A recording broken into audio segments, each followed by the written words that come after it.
சொல்லும் நான் ஸ்டோரி தான் உங்க அன்புதான் ஹோலி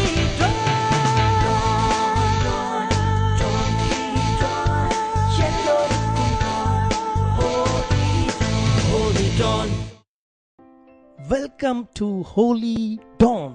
இந்த ஹோலி டான் நிகழ்ச்சியில் உங்களை மீண்டும் சந்திக்கிறதுல எனக்கு ரொம்ப ரொம்ப ரொம்ப சந்தோஷமாக இருக்குது. குட்டி பசங்க நீங்கள் எல்லாரும் ரொம்ப சந்தோஷமாக இந்த நிகழ்ச்சிக்காக காத்துக்கிட்டு இருக்கீங்க. இந்த நியூ இயர் நிகழ்ச்சியில் உங்களை சந்திக்கிறதுல எனக்கு ரொம்ப ரொம்ப சந்தோஷம். எத்தனை பேர் ரொம்ப சந்தோஷமாக இருக்கீங்க? டிங் டாங். ஐயோ எல்லோரும் மறந்துட்டீங்களா? நான் டிங் டாங் சொன்னால் நீங்கள் டாங் டிங் சொல்லணும். அதே மாதிரி நான் டாங் டிங் சொன்னால் நீங்கள் என்ன சொல்லணும்? டிங் டாங். ஓகே, டிங் டாங். சூப்பர். ஓகே, இந்த நியூ இயரில் அப்போ எல்லோரும் ரொம்ப சந்தோஷமாக இந்த 2014 இந்த புது வருஷம் எப்படி இருக்கும் அப்படின்னு கனவு கண்டுட்டு ஜாலியாக என்ஜாய் பண்ணிட்டு இருக்கீங்க. உங்கள் கனவுகள் கண்டிப்பாக நிஜமாகும்.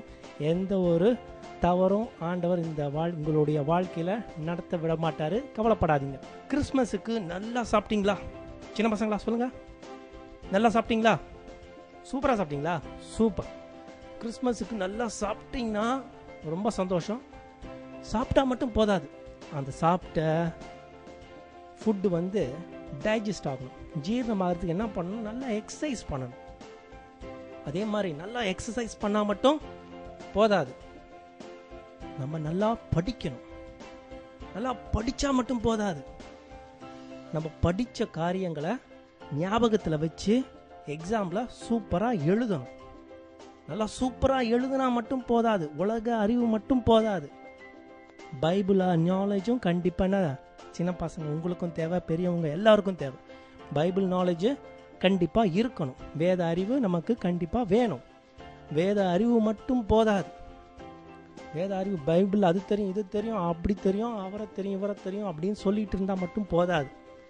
வேதத்தில் என்ன சொல்லியிருக்கோ அந்த காரியங்களை நம்மளுடைய வாழ்க்கையில் நடைமுறைப்படுத்த தெரிஞ்சிருக்கணும். அந்த நடைமுறைப்படுத்துறதுக்கு தான் உங்களுக்கு உதவுறதுக்கு என்ன இந்த ஹோலி காட் டிவி நிகழ்ச்சிகள் எல்லாம் உங்களுக்கு ஹெல்ப் பண்ணுது. அதில் ஒரு நிகழ்ச்சி தான் இந்த ஹோலி டான். இது மாதிரியான நிகழ்ச்சிகளை நீங்கள் பார்க்கணும், மற்றவங்கள பார்க்க வைக்கணும். அதோடு நிற்காமல் நீங்கள் கற்றுக்கிட்ட தேவ வசனங்களை, தேவ வார்த்தைகளை மற்றவங்களுக்கு சொல்லணும், மற்றவங்களுக்கு சாட்சியாக இருக்கணும். அப்புறம் ஆண்டவருக்கு மகிமையாக வாழ்ந்து ஆண்டவரோட சேரணும், வருகைக்கு ஆயத்தப்படணும். இத்தனை காரியங்கள் நம்ம என்ன பண்ண போகிறோம்? இந்த வருஷத்தில் பண்ண போகிறோம். ஐயோ, என்னன்னா சாப்பாட்டில் ஆரம்பித்து எங்கெங்கேயோ கொண்டு போய் இது மாதிரி இவ்வளவு காரியங்களா சொல்கிறீங்க? போங்கண்ணா, எங்களாலலாம் எதுவும் முடியாது அப்படின்னு யாரும் ஃபீல் பண்ணாதீங்க. ஏன்னா நம்ம அப்பா நம்ம கூட இருக்காரு. எப்பொழுதும் சந்தோஷமாக இருங்கள், சந்தோஷமாக இருங்கள் என்று மறுபடியும் உங்களுக்கு சொல்கிறேன் அப்படின்ற அந்த வார்த்தையை மட்டும் நிறைய பேர் பிடிச்சிக்கிட்டு இந்த நியூ இயரில் ஃபுல்லாக ரொம்ப சந்தோஷமாக தண்ணி அடிச்சிங்கன்னு அது மாதிரியான ஒரு பெரிய சந்தோஷத்தில் நம்மளுடைய வாழ்க்கையை கழிச்சிக்கிட்டு இருக்கீங்க. சந்தோஷம் அப்படின்னு பைபிளில் அப்படி சொல்லலை. சந்தோஷமாக இருங்கள், எப்பொழுதும் சந்தோஷமாக இருங்கள்னு பைபிளில் சொல்ல. பைபிளில் என்ன சொல்லியிருக்கு? பிலிப்பியர் 4:4 பார்த்தீங்கன்னா, கர்த்தருக்குள் சந்தோஷமாக இருங்கள், சந்தோஷமாக இருங்கள் என்று மறுபடியும் சொல்கிறேன். நம்ம கர்த்தருக்குள்ளே இருக்கோமா? ஃபஸ்ட்டு கர்த்தருக்குள்ளே இருந்தால் நம்ம எப்பொழுதும் சந்தோஷமாகத்தான் இருப்போம். அதில் எந்த ஒரு சந்தேகமும் இல்லை. இந்த நிகழ்ச்சியில் இப்பொழுது உங்களுக்கு ஒரு விடுகதை கேள்வி கேட்க போகிறேன். நீங்கள் அதற்கான ஆன்சரை யோசித்து வைங்க. இன்றைக்கி நிறைய பாடல்கள் பாடி ஆண்டவரை துதித்து ஆண்டவரை மகிமைப்படுத்தலாம், புதிய பாடல்கள் கற்றுத்தரலாம் அப்படின்னு ஆசைப்பட்டேன். ஆனால் இன்னைக்கு எந்த ஒரு பாடல்களும் உங்களுக்கு புதிதாக கற்றுத்தரப்பட மாட்டாது. ஆமென், அல்லேலூயா, டிங் டாங். என்னன்னா பாட்டு கற்றுத்தர மாட்டேன்னு சொல்லிட்டு என்னன்னா நீங்கள் இப்படி பண்ணிட்டீங்களேயானா அப்படின்னு கவலைப்படாதீங்க. இன்றைக்கி நிறைய கதை சொல்லலான் இருக்கேன். ஸோ கதையை கேட்குறதுக்கு எல்லோரும் ஓடிவாங்க. ஏன்னா இன்றைக்கி கொஞ்சம் அப்படியே நிறைய பேர் டயர்டாகி நைட் சர்வீஸ்லாம் முடித்து நைட் சர்வீஸ்க்காக சீக்கிரமாக தூங்கி அது மாதிரியான ஒரு சிச்சுவேஷனில் இருக்கோம். அதனால் நம்ம இன்றைக்கி எந்த ஒரு புது பாடல்கள்லாம் கற்றுக்க வேணாம். நியூ இயரில் உங்களுக்கு நிறைய புது பாடல்கள் நான் உங்களுக்காக எழுதி உங்களுக்காக தருவேன், நீங்கள் கற்றுக்கோங்க. இந்த நிகழ்ச்சியில் இப்போ ஒரு சின்ன விஷயம் திடீர்னு மனசுக்கு தோணுச்சு, அதனால் உங்களுக்கு சொல்லுறேன். இந்த ஹோலி காட் டிவியின் மூலமாக அநேக பாடல்களை நாங்கள் உங்களுக்காக வழங்க இருக்கிறோம். எங்களுடைய ஓன் ப்ரொடக்ஷனாக இந்த ஹோலி காடே தயாரித்து உங்களுக்காக வழங்க நாங்கள் காத்து கொண்டிருக்கோம். அதற்காக நிறையா தேவைகள் இருக்கிறது. உங்களில் யாராவது இது மாதிரியான நிகழ்ச்சிக்கு நாங்கள் உதவுகிறோம் அப்படின்னு சொன்னீங்கன்னா நீங்கள் அதுக்கு ஸ்பான்சர் பண்ணலாம். உங்களுடைய பெயர்கள் அந்த பாடல்களின் கடைசியில் நாங்கள் உங்களுடைய பெயர்களை போடுவோம், இவங்க உதவுனாங்க அப்படின்னு சொல்லுவோம். நிறைய பாடல்கள் எங்களுக்கு மைண்டில் இருக்குது. குறிப்பாக சொல்லப்போனால் சூசைட் அப்படின்ற ஒரு தாட் பிடிச்சி நிறையா கிறிஸ்துவ மக்கள் அழிந்து கொண்டிருக்கிறார்கள். அவர்களுக்கு பேஸ் பண்ணி கிறிஸ்டியன் ஃபீல்டில் இருக்கக்கூடிய இந்த சூசைட் தாட்ஸ் ஃபுல்லாக அறவே அழியணும் அப்படின்ற ஒரு நோக்கத்தில் ஒரு பாடல்கள் நாங்கள் எழுதியிருக்கோம். நல்லா வந்திருக்கு. அதற்கு அதிக தேவைகள் எங்களுக்கு இருக்குது. அதை ப்ரொடியூஸ் பண்ணுறதுக்கு கூடுமானால் நீங்கள் உதவுங்க. கர்த்தர் உங்களை ஏவுனா கண்டிப்பாக அதற்கு உதவுங்க. எங்களுக்கு நீங்கள் உங்களுடைய ப்ரேயர் சப்போர்ட்டை கண்டிப்பாக இந்த வருடத்தில் ரெட்டிப்பாக தாங்க. இவ்வளோ நாள் நீங்கள் தந்ததை விட அதிகமாக டபுள் மடங்காக தாங்க. ஓகே சின்ன பசங்களா, இப்போ நம்ம நேராக ஒரு சின்ன கதைக்கு போகலாம். ஒரு உட்கட்டர் இருந்தாரா. உட்கட்டர்னா தெரியுமா? மரத்தை வெட்டுறவர். இந்த கதை நிறைய பேருக்கு தெரிஞ்சிருக்கும்னு நினைக்கிறேன். இருந்தாலும் சொல்கிறேன். இந்த உட்கட்டர் போயிட்டு மரத்தை வெட்டுறதுக்கு போனாராம். அன்றைக்கி அந்த மரத்துக்கு பக்கத்தில் ஒரு பெரிய ஓடை போயிட்டு இருந்துச்சான். இவர் வெட்டினாராம். அந்த கட் பண்ணிட்டு இருக்க அந்த கத்தி வந்து என்னாச்சு, மிஸ் ஆகிடுச்சு கையிலேருந்து. கோடாரி மிஸ் ஆகி என்ன ஆச்சு, தண்ணியில் விழுந்துருச்சு. நான் இந்த கதையை அத்தனை வாட்டி சின்ன பசங்க கதை நான் இது என்கிட்ட ஏன்னா சொல்லின்னு இருக்கீங்க. போங்க, நீங்கள் நல்ல பெரிய சூப்பர் கதை சொல்வீங்கன்னு பார்த்தா நீங்கள் பாட்டுக்கு எனக்கு மொக்க கதையாக சொல்லின்னு இருக்கீங்க. தம்பி கொஞ்சம் இருப்பா, நான் பேச விடுப்பா. அவ்வளோ பச்சை சட்டை என்னப்பா நீ ஏன்பா தொணன்னு கொஞ்சம் பெரும் நீங்கள் போங்க. நான் இந்த நீங்கள் ரொம்ப வேஸ்ட்ண்ணா.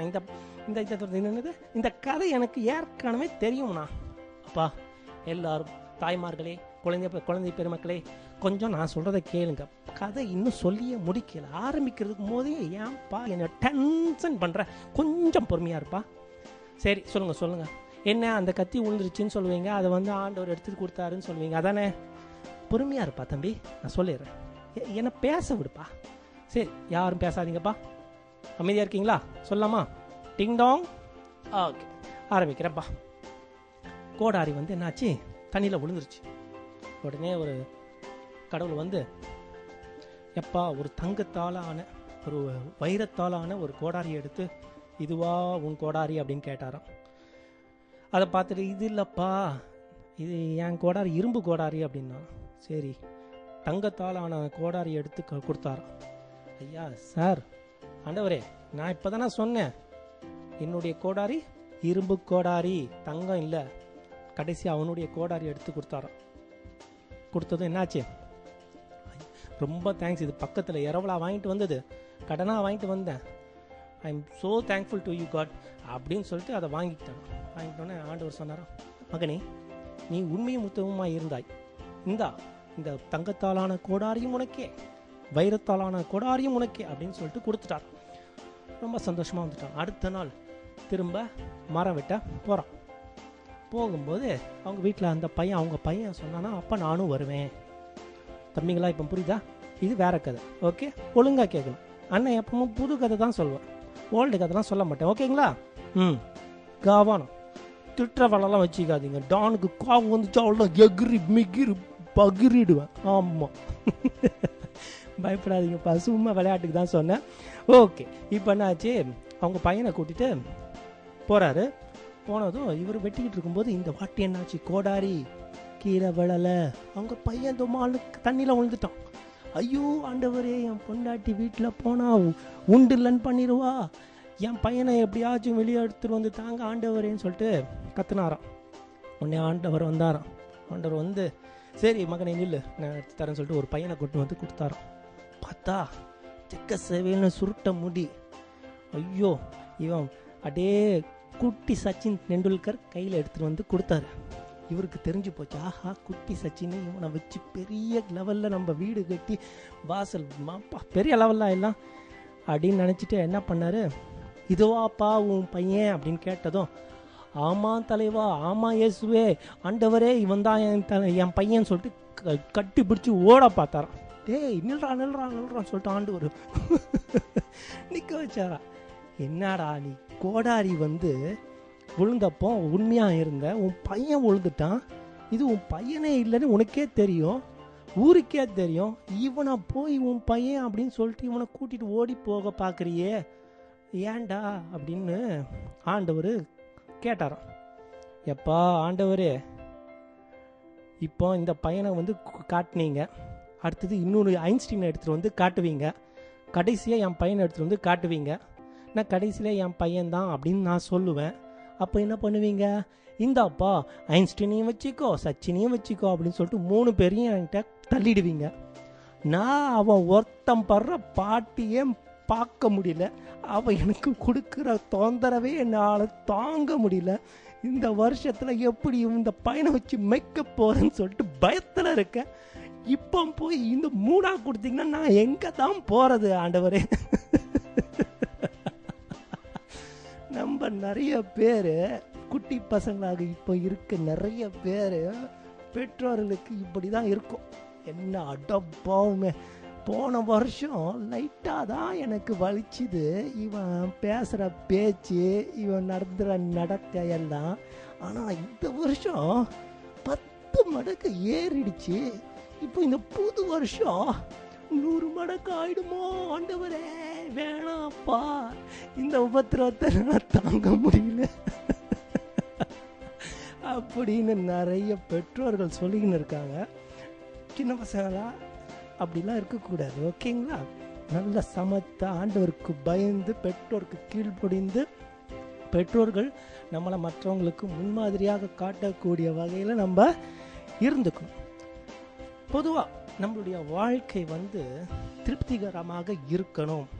பொதுவாக ஒரு எல்லாருடைய மனுஷனுடைய வாழ்க்கையும் திருப்திகரமாக இருக்கணும். பைபிளில் ஒரு வசனம் இருக்குது, ப்ராவர்ப்ஸ் 9:14 படிச்சிங்கன்னா, நீதிமொழிகள் 14:14, the godly man life is existing living அப்படின்னு போட்டிருக்கு. நல்ல மனுஷன் தன்னிலே தானே திருப்தி அடைவான். நல்ல மனுஷன் தன்னிலே தானே திருப்தி அடைவான். இந்த வசனத்தை படிச்சிங்கன்னா நம்ம எல்லோரும் ஒரு உள்ளுக்குள்ள என்ன நினைப்போம்? நாம் திருப்தியாக இருக்கோமா? தன்னிலே தானே திருப்தி அடைகிறோமா? ஒரு நிமிஷம் கண்ணை மூடி யோசிச்சு பார்ப்போமா? ஒவ்வொரு நாளும் நம்முடைய வாழ்க்கையில் எத்தனை கஷ்டங்கள், எத்தனை நஷ்டம், ஸ்கூல்லையும் சரி, காலேஜ்லேயும் சரி, ஆஃபீஸ்லேயும் சரி, நடந்து போகிற இடங்களிலும் சரி, சந்திக்கிற இடங்களிலும் சரி, வீட்டில் பெற்றோர்கள் மத்தியில், குழந்தைகள் மத்தியில், ஹஸ்பண்ட் அண்ட் ஒய்ஃப்குள்ளார எத்தனை பிரச்சனைகள், எவ்வளவு பேர் நம்மளுடைய வாழ்க்கையை கசக்கி பிழிகிறாங்க. நம்ம திருப்தியாக இருக்கோமா? அவ்வளோ ஒரு கேள்விக்குறி தான். இந்த உலகத்தில் யாரும் என்னுடைய வாழ்க்கையில் எந்த ஒரு பிரச்சனையும் கொண்டு வந்து விடலை, எவனாலும் எனக்கு ஒரு பிரச்சனையும் வரல அப்படின்னு நம்மளால் சொல்ல முடியுமா? அது ஒரு பெரிய பெரிய பெரிய கேள்விக்குறி. இத்தனை வருஷங்கள் நம்ம இருக்கோம், இப்போ புதிய வருஷத்துக்கு போக போகிறோம். ஒவ்வொரு வருஷமும் ஒவ்வொரு புதிய எதிரிகளை தான் நம்ம சந்திக்கிறோம். புதிய சத்துருக்கள் வீட்டிலே இருந்து வராங்க, வெளியிலேருந்து வராங்க, படிக்கிற இடத்துல வராங்க, போகிற இடத்துல வராங்க. நம்ம சந்திக்காத பல பிரச்சனைகள் ஒவ்வொரு நாளும் அடுக்கிக் கொண்டே போகலாம். யாரும் சொல்ல முடியாது என்னுடைய வாழ்க்கையில் எந்த ஒரு பிரச்சனையும் இல்லை, இந்த நபரால் எனக்கு எந்த ஒரு பிரச்சனை, எந்த ஒரு நபராலும் எனக்கு எந்த ஒரு பிரச்சனையும் வரல அப்படின்னு யாராலையும் சொல்ல முடியாத ஒரு சிச்சுவேஷனில் இருக்கும். இந்த உலகத்தில் இருக்க எந்த மனுஷனும் எனக்கு தீங்கு நினைக்கல அப்படின்னு சொல்லவும் முடியாது. I don't have any complaints against any one அப்படின்னு நம்ம அடித்து சொல்லவே முடியாது. என்னை யாரும் திட்டல, என் கூட இன்னும் இதுவும் அது மாதிரி நிறையா எல்லாமே நம்மளுடைய வாழ்க்கையில் தீமையான காரியங்கள் நம்முடைய வாழ்க்கையில் அனுதினமும் நமக்கு வந்துக்கிட்டே இருக்கு. ஏன் ஆண்டவர் இதெல்லாம் அனுமதிக்கிறார் அப்படின்னு நம்மளுடைய வாழ்க்கையில் நம்மளுடைய பிரச்சனைகள் தலையை பிச்சு போகிற அளவுக்கு நம்மளுடைய டென்ஷன் ஏறிட்டே இருக்கு. இருந்தாலும் ரோமர் 8:28 நீங்கள் படிக்கும்படி நான் உங்களை கேட்குறேன். அவருடைய தீர்மானத்தின்படி அழைக்கப்பட்டவர்களாய் தேவனிடத்தில் அன்பு கூறுகிறவர்களுக்கு சகலமும் நன்மைக்கு ஏதுவாக நடக்கிறது என்று அறிந்திருக்கிறோம். திரும்ப படிக்கிட்டா, அவருடைய தீர்மானத்தின்படி அழைக்கப்பட்டவர்களாய் தேவனிடத்தில் அன்பு கூறுகிறவர்களுக்கு சகலமும் நன்மைக்கு எதுவாக நடக்கிறதென்று அறிந்திக்கிறோம். இவ்வளவு இந்த நம்மளுடைய வாழ்க்கையில வரக்கூடிய பிரச்சனைக்கு ஆண்டவர் சிலரை அனுமதிக்கிறார். நம்மளுடைய வாழ்க்கையில இது மாதிரி பிரச்சனை வரணும், இது மாதிரி ஈவில் வந்து நம்மளுடைய வாழ்க்கையில ஒரு அங்கம் வகித்து நம்மளுடைய குடும்பத்தில் இது மாதிரி ஒரு பிரச்சனை வரணும் அப்படின்னு சொல்லிட்டு சில சமயம் ஆண்டவர் அனுமதிக்கிறார். அது எல்லாம் என்னன்னா நன்மைக்கு அப்படின்னு நம்ம என்ன பண்ணணும், தீர்மானிக்கணும். அதுக்கு நம்ம வந்து ரியாக்ஷன் கொடுக்கக்கூடாது. ஆண்டவர் வந்து தன்னை ஒப்புவிக்க கொடுக்கும்போது ஆண்டவர் வந்து அடிக்கப்பட கொண்டு போகிற ஆடு போல அமைதியெல்லாம் இருந்தார். அவர் ரியாக்ஷன் எதுவும் பண்ணல. நினைச்சா ஒரு 2 தூதனை இறக்கி இருந்தா அந்த நேரத்தில் எல்லாமே முடிஞ்சிருக்கும். ஆண்டவர் அது செய்யலை. அதே ரியாக்ஷன் தான் நம்மளுடைய வாழ்க்கையில் ஆண்டவர் எதிர்பார்க்கிறார். நம்ம ஆண்டவரை போல மாறணும், இந்த வருஷத்தில் ஆண்டவரை உண்மை போல உங்களுடைய சித்தத்தை அறியணும், உங்களுடைய முகத்தை பார்க்கணும் அப்படின்னு சொல்கிறோம். ஆனால் நம்மளுடைய வாழ்க்கையில் ஆண்டவர் அனுமதிக்கிற எந்த ஒரு நபர் மூலமாக நம்ம கசப்பை தான் வளர்க்குறோம். இவனால் ஆண்டவனுடைய வாழ்க்கையில் ஏதோ ஒரு செய்ய விரும்புகிறார், அவனால் எனக்கு வாழ்க்கையில் ஏதோ சொல்ல விரும்புகிறார் அப்படின்றத நம்ம புரிஞ்சிக்கிறதே இல்லை. பவுல் வந்து சிறைச்சாலையில் அடைக்கப்பட்டிருந்தான். அந்த நேரத்தில் எழுதுகிறான், ரோமபுரியில் இருக்கக்கூடிய சபைக்கு எழுதுகிறாரு. என்ன சொல்கிறாருன்னா, நீங்கள் அந்த ரோமபுரியில் இருக்கக்கூடிய அதிகாரிகளுக்கு கட்டுப்படுங்க. அவங்கள ஆண்டவர் உங்களுக்கு அதிகாரியாக வச்சிருக்காரு. அவருடைய அதிகாரம் இல்லாமல், ஆண்டவருடைய அதிகாரம் இல்லாமல் உங்களுக்கு அதிகாரியாக ஆண்டவர் வச்சிருக்க முடியாது. உங்களுடைய அதிகாரிகளுக்கு கீழ்ப்படிங்க. நீங்கள் செலுத்த வேண்டிய வரிகளை செலுத்துங்க. நீங்கள் என்ன செய்யணுமோ, யார்கிட்ட என்ன காசு கொடுக்கணும் அரசாங்கம் சொல்லுதோ அதை செய்யுங்க. வரி பணம் செலுத்தணும்னா செலுத்தணும் கண்டிப்பாக, அதை ஏமாற்றக்கூடாது அப்படின்னு சொல்லிட்டு தெளிவாக எழுதி அந்த அவரை துன்புறுத்துகிற நேரத்திலும் அவர் செஞ்சார். நம்முடைய வாழ்க்கையில் நம்ம அது மாதிரி செய்கிறோமா, நம்ம ஒப்பு கொடுக்குறோமா? நம்முடைய வாழ்க்கையை வந்து பிரேக் பண்ணுறதுக்காக ஆண்டவர் பல நபர்களையும் பல தீமையான சந்தர்ப்பங்களையும் ஆண்டவர் அனுமதிக்கிறார். ஃபஸ்ட்டு இந்த வருஷத்தில் நாம் ஆசீர்வாதமாக இருக்கணும் அப்படின்னா ஆண்டவர் நம்மளை உடைக்க ஆசைப்படுகிறார். நம்மளை என்ன பண்ணும்? we need to be broken first of all before we can be useful to God. நம்மளை உடைச்சாதான் ஆண்டவருக்கு முன்பாக நம்ம போய் நிற்க முடியும், ஆண்டவருக்காக உபயோகப்படுத்த முடியும். ஆண்டவர் நம்மளுடைய வாழ்க்கையில் எதை உடைக்க ஆசைப்படுறார் அப்படின்னு பார்த்தீங்கன்னா, நம்மளுடைய ப்ரைட், பெருமை, நம்மளுடைய கான்ஃபிடென்ஸ், நம்மளுடைய எபிலிட்டி. என்னால் முடியும் எல்லாம், அவன் இல்லாட்டி கூட அவன் பண்ண முடியும். சபையில் அந்த மூப்பன் தேவையே இல்லை. அவன் எதுக்கு இங்கே வந்து தேவையில்லாத நேரத்தில் தேவையில்லாத ஜபத்தை அவன் ஏன் ஏறெடுக்கணும்? நான் இருக்கேன்ல. அவன் அந்த மூப்பு இருந்தால் தான் இந்த சபை நடக்குமா? அவன் அந்த பெரிய தலை இருந்தால் தான் இங்கே வாள் ஆடுமா? அவனை எவனும் தேவையில்லை, நான் ஒருத்தனே பார்த்துக்குவோம் அப்படின்ற பெருமை நம்முடைய வாழ்க்கையிலிருந்து அகற்றப்பட வேண்டும். அதற்காக ஆண்டவர் நிறைய பேரை உங்களுடைய வாழ்க்கையில் தீமையான காரியங்களை செய்வதற்கு அனுமதிப்பார். அதை கண்டு நம்ம என்ன பண்ணக்கூடாது, சோர்ந்து போயிடக்கூடாது. அவன் தீமையான காரியங்கள் வரும்போது அவனுக்கு எதிர்த்து நிற்கக்கூடாது, சாத்தானுக்கு தான் எதிர்த்து நிற்கணும். அவனுக்கு எதிர்த்து நின்று நான் என் கெத்த காட்டுன்னு சொல்லிட்டு நம்மளுடைய வாழ்க்கையில் நம்ம இது மாதிரியான காரியங்களுக்கு ஈடுபடுவோம்னா நம்மளுடைய வாழ்க்கை தரமட்டமாக போயிடும். முதலாவதாக நான் சொன்னேன், நம்மளுடைய வாழ்க்கையில் நம்மளுடைய இருதயத்தை ஆண்டவருக்காக உடைக்கணும். முதலாவதாக யாத்திராமத்தில் பார்த்தீங்கன்னா, கண்மலை போய் அடி, அங்கேருந்து தண்ணீர் வரும்னு சொல்கிறாரு. அதே மாதிரி பாவியான ஸ்திரீ அந்த பரிமள தைலத்தை ஆண்டவர் கையில் கொண்டு வந்து கொடுத்து அதை உடைக்கும் போது தான் அதிலிருந்து வந்த வாசனை, இந்த பரிமள தைலத்தோட வாசனை வீடு முழுவதும் நிறைந்தது.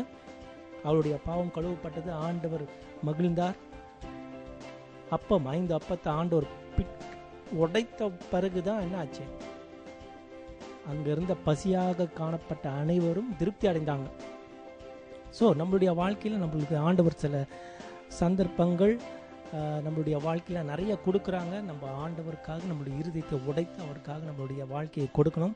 அடுத்ததாக first requirement is broken life. Second requirement is living faith in promises of God.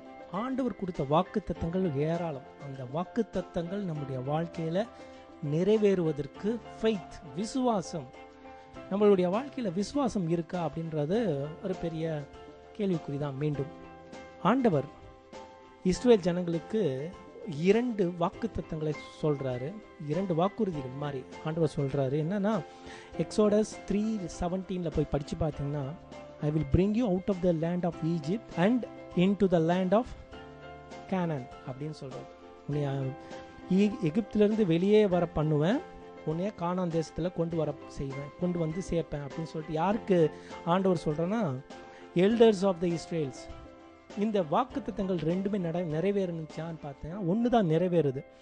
I will bring out of the land of Egypt. எகிப்திலிருந்து கொண்டு வந்த வாக்குத்தத்தம் பரிபூர்ணமாக நிறைவேறப்பட்டது. ஆனால் செகண்ட் அது நடக்கலை. கானானுக்கு நான் போய் விடுவேன் அப்படின்னு சொல்கிறது நடக்கலை. ஏன் அப்படின்னு பார்த்தீங்கன்னா, என்னாகமம் 13ஆம் வசனத்தில் பார்த்தீங்கன்னா, ஒரு 10 பேர் கொண்ட குழு வந்து போய் பார்க்குறாங்க, கானான் தேசத்தை போய் பார்க்குறாங்க. அங்கே பாலும் தேனும் ஓடுகிற தேசமாக காணப்படுகிறது. அங்கே இருக்கிற திராட்சை கொலைகளெல்லாம் எடுத்து கொண்டு வந்து காட்டுறாங்க. காட்டும்போது மற்ற எல்லோரும் சொல்கிறாங்க, என்ன சொல்கிறாங்க, அவிசுவாசத்தினால அங்கே இருக்க எல்லோரும் பெரிய பலசாலிகள், ரொம்ப பெருசாக இருக்காங்க, அவங்களுக்கு முன்பாக நம்ம என்ன வெட்டுக்கிளி மாதிரி இருக்கோம், அவனுங்க நம்மளை அடித்து தம்சம் பண்ணிடுவானுங்க, அவங்க முன்னாடி நிற்கவே முடியாது அப்படின்னு சொல்லிட்டு எல்லாரும் ஒப்பாரி வைக்கிறாங்க. ஆனால் அங்கே இருக்க ஒரு 2 பேர் என்ன சொல்கிறாங்க, காலேப்பும் ஜோஷுவாவும் சொல்கிறாங்க, ஆண்டவர் நம்ம கையில் அவனை கொடுப்பாங்க, அவங்களெல்லாம் ஈஸியாக நம்ம வின் பண்ணிடலாம். அவங்க 2 பேர் தான் விசுவாச அறிக்கை பண்ணுறாங்க, மற்ற யாருமே பண்ணலை. கடைசியில் என்ன நடக்குது பார்த்தீங்கன்னா, கடைசியில் விசுவாச அறிக்கை பண்ண, ஆண்டவருடைய ப்ராமிஸை காத்து நடந்த, ஆண்டவர் சொன்னார் செய்வார் அப்படின்னு இருந்த அந்த 2 நபர்கள் மாத்திரம் இந்த கானான் தேசத்துக்குள்ளே பிரவேசிக்கிறார்கள். மற்ற எல்லா எல்டர்ஸும் என்ன ஆச்சு, 40 வருஷம் சுற்றுற அந்த வனாந்திர பாதையிலே நாங்கள் தங்களுடைய உயிரை மாய்த்து கொண்டார்கள். அது எல்லாருக்குமே தெரியும். நம்மளுடைய வாழ்க்கையில் விசுவாசம் என்பது ஆண்டவர் கொடுத்த ப்ராமிஸ் ஒரு ஒயர் மாதிரி, விசுவாசம் ஒரு ஒயர் மாதிரி. ஒயர் மாதிரினா plus and minus, positive negative. அந்த பாசிட்டிவ் நெகட்டிவ் ரெண்டும் போய் கரெக்டாக போய் செட் ஆனால் தான் நம்மளுக்கு பவர் பாஸ் ஆகும், நம்மளுடைய லைஃப் பிரகாசிக்கும். இல்லை என்றால் ஆண்டவர் வாக்கு தத்தம் இருக்குது, அது அங்கே தான் இருக்குது, அது எதுவும் யாரும் மாற்ற முடியாது. இந்த வருஷம் ஆண்டவர் உங்களுக்காக வாக்கு பண்ண எல்லா காரியங்களும் இருக்குது, அதை யாராலும் மாற்ற முடியாது. ஆனால் என்ன, நம்மளுடைய அவிசுவாசம், ஆண்டவர் செய்ய மாட்டாரோ, இப்படி இருக்க சிச்சுவேஷனில் எப்படி நம்மளுடைய வாழ்க்கை முன்னேறும் அப்படின்னு நீங்கள் நினைக்க ஆரம்பிச்சிங்கன்னா, உங்களுடைய வாழ்க்கை என்றைக்குமே ஆண்டவருக்கு முன்பாக ஆண்டவரும் விட்டுருவார். சரி ஓகே, அவன் விசுவாசம் இல்லாமல் இருக்கான், கொஞ்சம் வெயிட் பண்ணிட்டோம், அப்புறம் பார்த்துக்கலாம் அப்படின்னு சொல்லிட்டு ஆண்டவரும் விட்டுருவாருங்க. ஸோ நம்மளுடைய வாழ்க்கையில் நம்ம என்ன பண்ணணும், ஆண்டவரே நீர் கொடுத்த வாக்குத்தத்தங்களை நான் உறுதியாய் பற்றி கொண்டு நிற்கிறேன், இன்னும் விசுவாசிக்கிறேன், நீர் எனக்கு இதை செய்வீர் அப்படின்னு என்னுடைய இருதயத்தை முழுமையாக உம்முடைய கரத்திலே ஒப்படைத்து விட்டேன், முழுமையாக நான் ஊற்றிவிட்டேன். நான் உமக்கு முன்பாக, மற்ற எல்லாருக்கும் முன்பாக நான் ஒரு தூசி, நான் யாருக்கும் எதுவும் நான் பயப்பட வேண்டிய அவசியம் இல்லை. யார் எனக்கு விரோதமாக வந்தாலும் உம்முடைய அனுமதியின்றி யாரும் எனக்கு வரல, நீ ஏதோ அனுமதிச்சிருக்கீர், அது என்னுடைய வாழ்க்கைக்கு நன்மைக்காகவே அப்படின்னு எனக்கு தெரியும். அதனால் நான் வெயிட் பண்ணுறேன், நீங்கள் சீக்கிரம் வாங்க, உங்களுடைய வருகை எப்போனாலும் நான் வந்து எதிர் நின்று வின் பண்ண எனக்கு கிருபை தாங்க அப்படின்னு சொல்லிட்டு நம்மளுடைய வாழ்க்கையில இன்னைக்கு ஒரு சூப்பரான ஒரு டிசிஷன் எடுப்போம். இந்த வருஷம் உங்கள் அனைவருக்கும் ரொம்ப சூப்பராக இருக்கும் அப்படின்றதுல எந்த ஒரு சந்தேகமும் இல்லை. இப்போ எல்லாம் கடவுள் நம்மளுடைய வாழ்க்கையில் நிறைய பேர் அனுமதிக்கிறாரு, நமக்கு ப்ராமிஸ் கொடுத்துருக்காரு, அதை விசுவாசிக்கணும் அப்படின்னு எல்லாமே சொல்லிட்டேன். கடவுள் நினைச்சா என்ன பண்ணுவார், சாட்டானுடைய பிளானையே மாற்ற முடியும். ஸோ இந்த வருஷத்தில் உங்களுக்கு ஒரு என்கரேஜிங் வேர்டாக சொல்கிறேன், ஆண்டவர் உங்களுடைய வாழ்க்கையில் சாத்தான் பல விஷயங்களை போட நினைச்சாலும் அதை மாற்றுறதுக்கு ஆண்டவரால் முடியும். ஆண்டவர் அவனை விட எக்கச்சக்க கோடிக்கணக்கில் பெரிய ஆண்டவர் நம்ம வணங்கி கொண்டு இருக்கிற இயேசு. ஸோ அதை பற்றி நீங்கள் எதுவும் கவலைப்படாதீங்க. திரும்ப யாத்திராகமத்திலே சொல்கிறேன், பார்வோன் வந்து இஸ்ரவேலுக்கு விரோதமாக ஒரு பெரிய ஒரு ஆர்டரை போடுறான். அந்த காலத்தில் யாருமே ஆண் குழந்தையாக பிறந்தால் அந்த எவனுமே அங்கே உயிரோடு இருக்கக்கூடாது, அந்த சிறு குழந்தைகள் உடனே வெட்டி சாய்க்கணும் அப்படின்னு சொல்கிறான். ஆண்டவருடைய பிள்ளைகளுக்கு விரோதமாக சாத்தானால் பார்வோனுக்கு ஏவப்பட்டு அவன் சொல்லியிருக்கான். ஏன்னா சாத்தான் வந்து அவன் அப்போத்துலேருந்து இந்த யூதர்கள் வந்து முன்னேறக்கூடாது அவங்க, ஏன்னா அந்த சந்ததியில் தான் ஆண்டவர் வரப்போகிறான்னு தெரிஞ்சு அதை அப்பமே அழிக்கணும்னு சொல்லிட்டு ரொம்ப துடிச்சவன். அதனால இவர் சொல்லி பார்வோன் பண்ணுறாரு. ஆனால் ஆண்டவர் அந்த சொன்ன ஆர்டர்லேருந்து ஆண்டவர் பெரிய காரியங்களை செய்தார். எப்படின்னா, அது மாதிரி ஒரு ஆர்டர் போடாமல் இருந்திருந்தா மோசஸ் கண்டிப்பாக தொட்டியில் வச்சு அனுப்பியிருக்க மாட்டாங்க அவங்க அம்மா. அது நேராக பார்வோன் குமாரத்தி கையிலையும் கிடச்சிருக்காது. ஆண்டவர் எப்படி பிளான், அவருடைய பிளானையே நீ அப்படியா பண்ணுற, நடத்துப்பா அப்படின்னு சொல்லிட்டு அதுலேயே என்ன பண்ணார், அவனுடைய கையிலேயே அந்த குழந்தைய கொடுத்து அவன் கையிலேயே எல்லா வித்தையும் கற்றுக்க வச்சு 40 வருஷம் உட்காந்து எல்லாத்தையும் கற்றுக்குறான் மோசே பெரிய ஆளாக திரும்பி வரான். ஆண்டவர் அவனுடைய பிளான், சாத்தானுடைய பிளானையே மாற்றக்கூடிய வல்லவர். கல்வாரியிலும் அது மாதிரி தான் நடந்துச்சு. ஆண்டவர் சாத்தான் நினச்சான், அப்பா ஆண்டவருடைய எதிரிங்க கையில் ஆண்டவரை கொடுத்துட்டோம், இயேசுவை கொடுத்துட்டோம், அவனை அடித்து சிலுவையில் அரைஞ்சிட்டான், முடிஞ்சுது அப்படின்னு நினச்சான். ஆனால் சிலுவையிலே வெற்றி சிறந்தார் நம் தேவன். அவர் எவ்வளோ பெரியவர். அவனை சாத்தானை தோற்கடித்த இடமே சிலுவை. அதுதான் பெரிய மேட்ரு. அவன் என்ன நினைச்சானோ அதுக்கு மாற்றி நடத்த செய்தார் ஆண்டவர். இந்த நாளில் உங்களுடைய வாழ்க்கையில் எத்தனையோ பிரச்சனைகள் வரலாம். இந்த வருஷத்தில் ஆண்டவரை ஏற்றுக்கிட்டேன், எனக்கு எந்த ஒரு பிரச்சனையும் இல்லை அப்படின்னு நான் சொல்லவே மாட்டேன். ஆண்டவர் ஏற்றுக்கிட்ட பிறகு ஆண்டவருக்கு நேராக நடக்கும்போது தான் எல்லா பிரச்சனையும் வரும், எல்லா கஷ்டமும் வரும். இருந்தாலும் ஆண்டவர் உங்கள் கூட இருக்கார், உங்கள் மேலே இல்லை, உங்களுக்குள்ளே இருக்கார். ஸோ எந்த குறித்தும் கவலைப்படாதீங்க. இந்த வருடம் உங்களுக்கு ரொம்ப சூப்பராக இருக்கும் அப்படின்னு நான் இந்த நிகழ்ச்சியை முடிக்கிறதுக்கு முன்பாக ஒரு சின்ன கதையை ஃபாஸ்ட்டாக முடிக்கிறேன். டைம் ரொம்ப ஃபாஸ்ட்டாக ஓடிடுச்சு. ஒரு டாக்டர் அண்ட் லாயர் 2 பேர் இருந்தாங்களாம். டாக்டர் அண்ட் லாயர், பெரிய டாக்டர் பெரிய லாயர் 2 பேரும் ஒரு பார்ட்டிக்கு போனாங்களாம். அந்த பார்ட்டியில் பார்த்தீங்கன்னா நிறைய பேர் வந்திருந்தாங்களாம். நிறைய பேர் டாக்டரை பார்த்து, டாக்டர் எனக்கு அடிக்கடி வயிறு வலிக்குது, அடிக்கடி மூளை குழம்பிடுது, அடிக்கடி கண்ணுக்கு சுற்றுது, அது சுற்றுது, இது சுற்றுன்னு போயிட்டு நிறையா பேர் அவரை பார்த்து அந்த பார்ட்டியில் என்ஜாய் பண்ணவே உள்ளையாம். நியூ இயர் பார்ட்டி அப்போ இது மாதிரி டாக்டர்கிட்ட அவனாச்சும் இப்படி பேசினா நான் இருந்தாலும் ஒரு அரை டமால்னு விட்டுருவேன். இவர் டாக்டர் பொறுமையாக கேட்டு ஐயோ இது பண்ணுங்க அது பண்ணுங்க அவரு சொல்றது அப்படின்னாராம். லாஸ்ட்டில் லாயர்கிட்ட, பா ஏன் லாயர், எனக்கு ஏன் இப்படி மக்கள் இப்படி குமிறாங்க, இது மாதிரி கேள்வி கேட்டு என்னை சாகடிக்கிறாங்க, எனக்கு ஒன்றுமே புரியல, ஃப்ரீயாக இருக்கலாம்னு சொல்லிட்டு பார்ட்டிக்கு வந்தால் எப்படி ஆயிடுச்சு பார்த்தீங்களா லாயர், எதுக்கு ஏதாச்சும் பண்ணணும் லாயர் அப்படின்னு கேட்டேன். ஓகே, நீங்கள் என்கிட்ட ஐடியா கேட்குறீங்க. எனக்கு நானாக இருந்தேன்னு என்ன பண்ணுவேன்னா, வந்த எல்லாருக்கிட்டையும் அட்ரஸ் வாங்கிட்டு அவங்க எல்லா அட்ரஸுக்கும் நேராக போஸ்ட் அனுப்பிச்சிடுவேன். நீங்கள் இப்போ பண்ண செக்கப்புக்கு இவ்வளோ காசு அப்படின்னு சொல்லிட்டு போஸ்ட் அனுப்பிச்சிடுவேன். அடுத்த வாட்டி வரவே மாட்டான் எவனும் அப்படின்னு சொல்லிட்டு ஐடியா கொடுத்தேன். ஓ நல்ல ஐடியா, இது கூட நான் ஃபாலோ பண்ணேன். சரி ஓகே, பார்ட்டி முடிஞ்சிச்சு பார்க்கலான்னு சொல்லிட்டு போயிட்டார். அடுத்த நாள் பார்த்தா போஸ்ட் யாருக்கு, லாயர் டாக்டருக்கு அனுப்பியிருக்காரு. என்னடா அப்படின்னு சொல்லிட்டு டாக்டர் பார்த்தா, நேற்று நீ எனக்கு அட்வைஸ் கேட்டல, அந்த அட்வைஸுக்கு உனக்கு $500 போட்டிருக்கேன், அதை எனக்கு கொடு, இல்லாட்டி உன்னை என்ன பண்ணுவேன், தூக்கி உலர போட்டுருவேன் அப்படின்னு சொல்லிட்டு ஒரு லெட்ரு ஐயோ கோர்ட்லேருந்து அனுப்பிச்சிருந்தாராம். ஸோ நிறைய பேர் இது மாதிரி தான் நம்மளுடைய ஆண்டவர் நமக்கு கொடுத்த தாளந்துகளை, நமக்கு கொடுத்த ஞானத்தை ஆண்டவர் இலவசமாக கொடுத்த ரட்சிப்பை நம்ம என்ன பண்ணுறோம், இலவசமாக மற்றவர்களுக்கு தரோமா அப்படின்றது தான் கேள்விக்குறி. இந்த நாளில், இந்த நியூ இயரில் என்ன பண்ணுவோம், ஆண்டவருக்காக நம்மளுடைய இதயத்தை உடைத்து கொடுப்போம், ஆண்டவருடைய ப்ராமிஸை பற்றி கொள்வோம், ஆண்டவரை பற்றி கொண்டு ஆண்டவர் நமக்கு செய்த காரியங்களை, ஆண்டவர் நமக்கு கொடுத்த அன்பை, சமாதானத்தை, சந்தோஷத்தை மற்றவர்களுக்கு இலவசமாக பகிர்ந்து சொல்வோம். இந்த ஹோலி காட் டிவியின் மூலமாக செய்யப்படுகிற எல்லா ஊழியத்தையும் நீங்கள் தாங்குங்க, தொடர்ந்து எங்களுக்காக ஜெபித்து கொள்ளுங்க.